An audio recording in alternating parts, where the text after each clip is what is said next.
नमस्कार। मेरा नाम है ज्ञानेश्वर मारुति ढमाले।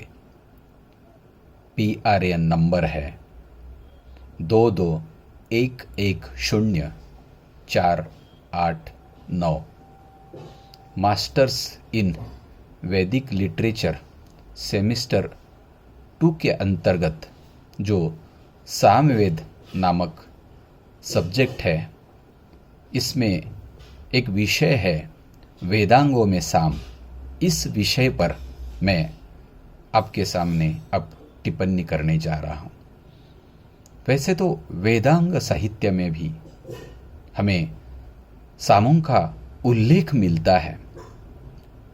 वेदांगों के जो 6 अंग है, शिक्षा, व्याकरण, छंद, निरुक्त, कल्प और ज्योतिष, इन 6 अंगों में से शिक्षा नामक जो वेदांग का अंग है, जहाँ मंत्रों के उच्चारण के विषय में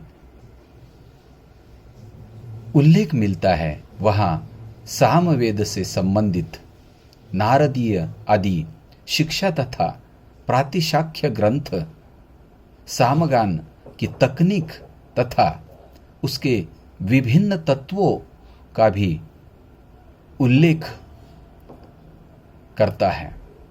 तैत्तरीय उपनिषद में शिक्षा के प्रतिपाद्य विषयों में वर्ण, स्वर, मात्रा के साथ साथ साम का भी उल्लेख किया गया है। व्याकरण नामक वेदांग की प्रतिनिधि जो रचना है अष्टाध्यायी, इसमें विभिन्न सामगानों का उल्लेख किया गया है। वहाँ साम नामों की रचना के विषय में सूत्रों में हमें उल्लेख मिलता है। जैसे औशन साम है। इस साम का नाम पाणिनि के अनुसार दृष्टा ऋषि के नाम के प्रथम अक्षर की वृद्धि तथा साम के अंत में अप्रत्यय जोड़ने से बना है। इसी प्रकार कालेर्धक पाणिनि 4:28 और वामदेवात् तद्धौ पाणिनि 4:2-9 आदि सूत्र भी हमें प्राप्त होते हैं, जो साम नामों का वर्णन करते हैं। छंद नामक वेदांग में सामगान के आधारभूत छंदों का विवेचन हमें मिलता है। निरुक्त नामक वेदांग का संबंध यद्यपि मंत्रों के अर्थ प्रत्यायन से है, तथापि यास्क ने नई साम नामों का निर्वाचन किया हुआ है, जो उन सामों की महत्ता का प्रतिपादन करते हैं। साम शब्द का निर्वचन करते हुए यास्क ने लिखा है कि साम सम्मित रुचा, निरुक्त 7:12, अर्थात साम वह है जो रुख के साथ समता को प्राप्त होता है।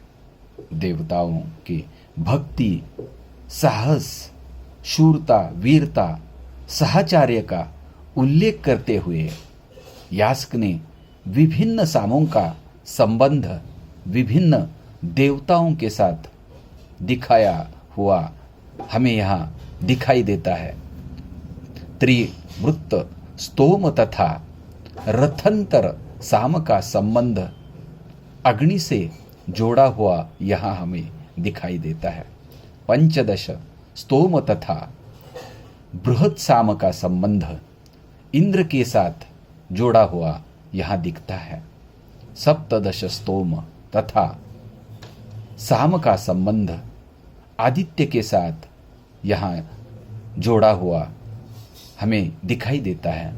सप्तदश स्तोम तथा वैराज्य साम का संबंध पृथ्वी के साथ हमें दिखाई देता है।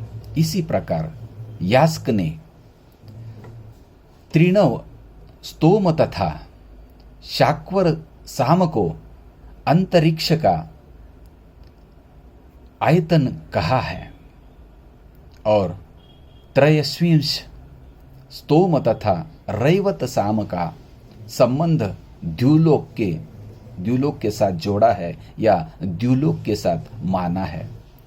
कल्प द्वाम वेदांग के अंतर्गत श्रौत सूत्रों में विभिन्न यागों में उद्गातृ वर्ग के द्वारा विशेष रूप में सामों के गान का उल्लेख तो है ही, इसी के साथ अन्य इष्टियों में भी उद्गातु वर्ग से भिन्न अध्वर्यु और ब्रह्मा के द्वारा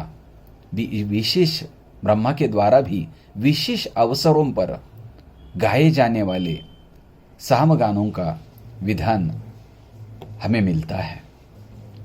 उपर्युक्त विवेचन से यह बात स्पष्ट हो जाती है कि सामों का उल्लेख मंत्र काल से लेकर सूत्र काल तक होता रहा।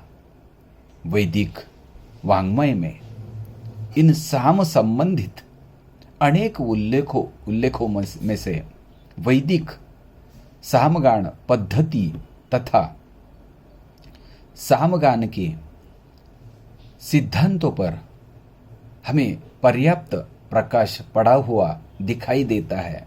इसी तरह वैदिक साहित्य में सामों का उल्लेख हमें दिखाई देता है। धन्यवाद।